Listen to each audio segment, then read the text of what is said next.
But this is another thing involving sound. This time we're going to do something where we can actually visualize the sound. Okay. Now we transmitted the sound with a laser, and then this time what we're going to do with this thing is we're actually going to put propane in here. We have a whole row of holes here you can see. I don't know how many there are, 100 or something. We're going to get this row of flames. And then here on the end we have a stereo speaker which is going to go in. And then that is going to drive some music in there. Now the sound that goes in there, the sound is made out of places that are higher pressure and places that are lower pressure in the air.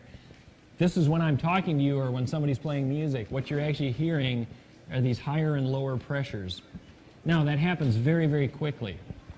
Okay, if I just sing something, okay, that's more than 200 times per second, 200 waves per second. Your eardrum hears that, and it vibrates like that, and then that signal goes to your brain, and you hear it as a sound. Okay. Now, let's see which one we're going to do first. How's the theremin? Okay, we're going to run this one first. So, at this point, we're going to start out and we're going to put some propane in there. And we hope we have, yes, they have the lighter standing by. So, you can step up. Give it just a second to fill a little bit. Now it's probably okay. Yep. And it always takes a little while to get sort of equalized. It's interesting how it does that.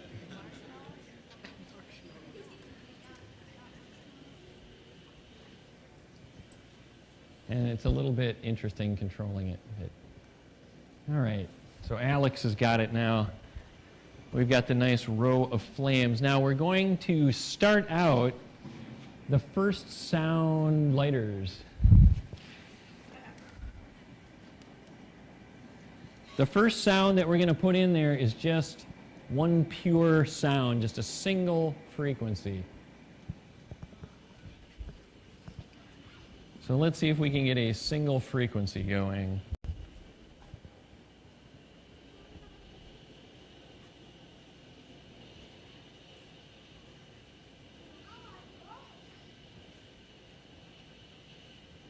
All right.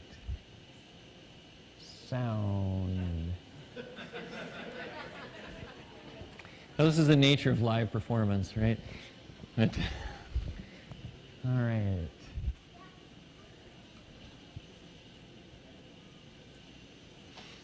We got a bad cable, or what do we got?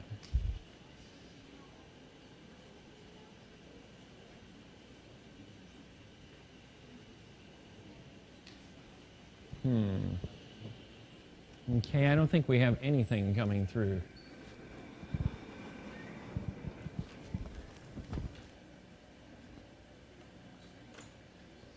This looks fine.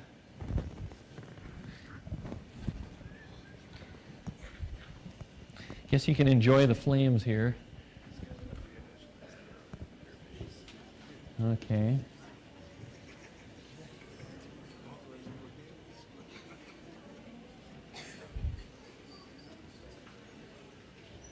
All right, we're close.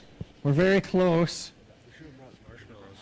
Yeah, we should have brought the marshmallows. Actually, I think it was a year or two ago, we actually brought out marshmallows, and we kind of did a little marshmallow roasting just for fun. All right. Maybe 40 seconds stall or something. Tell them what it's going to do. Launch the program. All right. What's that? Just tell them what it's going to do. This is the segment.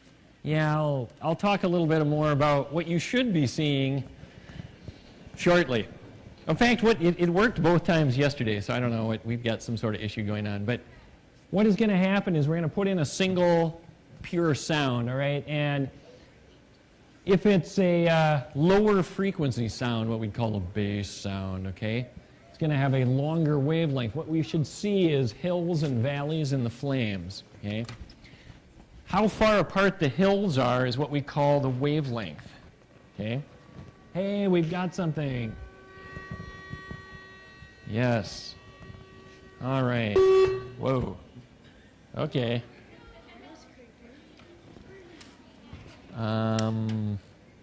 We had it there briefly. Let's see. Let's see. We got a bad connection there somewhere?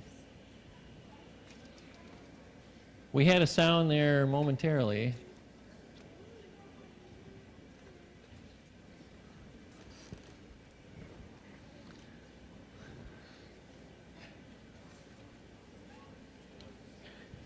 What's that?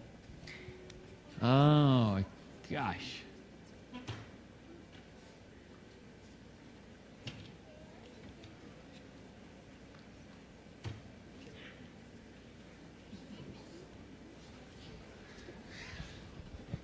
Well, I heard it briefly.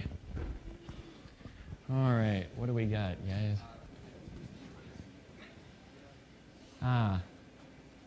Well, okay, what if we drive it straight from the computer? No.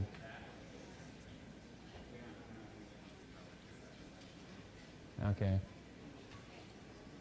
Well, I think it's looking like for this demonstration, there is one other possibility, but I didn't think of it. I should have, of course, if I knew this was going to happen. Somebody could have brought a signal generator from the lab, but... All right, Tony is going to sprint up there quick. Before we completely give up on this one, he's going to sprint up. We do have one other way of driving this thing, but we don't have to use the equipment there. But basically what we should see is if it's a lower frequency, down like this, the hills would be farther apart. If it's a higher frequency, like a soprano, then these hills and the flames will be closer together. Okay?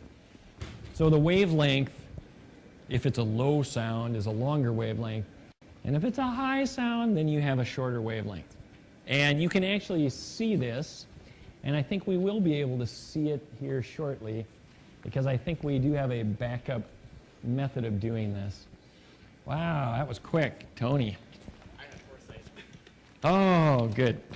All right, now we just need to hook this up. All right, yeah, we need a power cord. There's one piece that I know I brought down by this. Oh, suddenly, oh, okay. All right, who's got a power cord? Somebody, all right.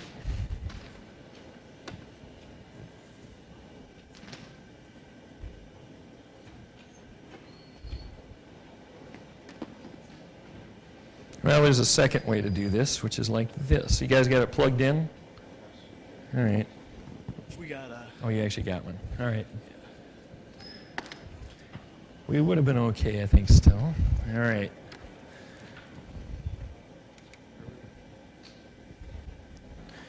All right. Let's start out. Okay, somebody watch. Yeah. All right, we'll turn this up a bit. Whoops. Well, I tell you what, maybe at the beginning here. Let's just until we get going. All right, should...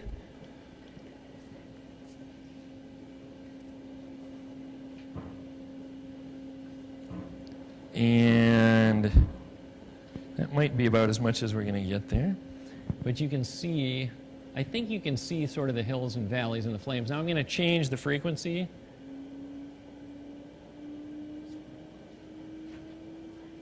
See this?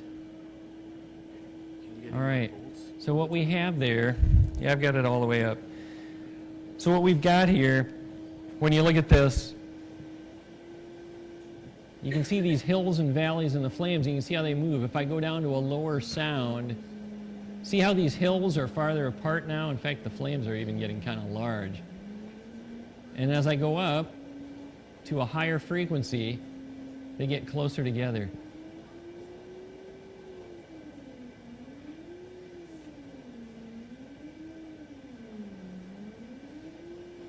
So what you're actually seeing is the sound wave in the flames. I mean, you can actually see where the pressure is high, the flames are higher. When the pressure is low, the flames are lower. And that's what we've got there.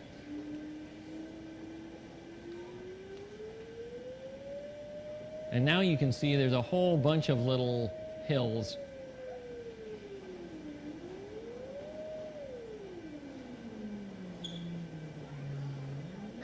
Yeah, when you get down to the low frequencies, you can really get it to go.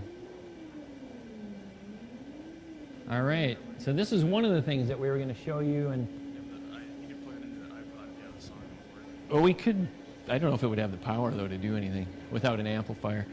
So I think that might be, guys, are we pretty much toast over there? Okay. So we are going to say that's going to finish up this particular demonstration.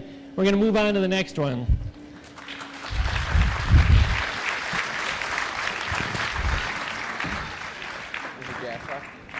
No, not yet. Now be ready to tilt the thing, okay? Lighters, lighters, lighters now. Quick, Ryan, just run over here. Just do it. There we go. We just have to make sure that we get the remaining propane out of there, so we do this.